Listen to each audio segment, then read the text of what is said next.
嘅湯水。煲湯呢唔好超過2個鐘頭，最好喺1個半鐘頭之內；而燉湯呢就喺3個鐘頭之內。佢呢就係清潤可口，而且有平補益咁樣嘅作用啊。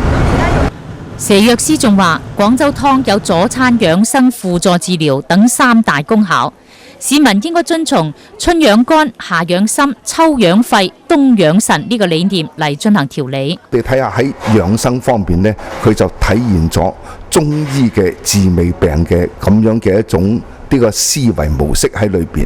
嗱，你好似我哋喺春天就好多時用白茅根煲呢個竹蔗紅蘿蔔水馬蹄。冬天呢，我哋就經常用杜仲啊、玉松茸啊、海龍、海馬呢啲中藥嚟到煲脊骨或者豬腰啊，咁樣嚟到進行冬養腎。廣東人對於老火靚湯嘅感情呢，就唔需要我多講啦。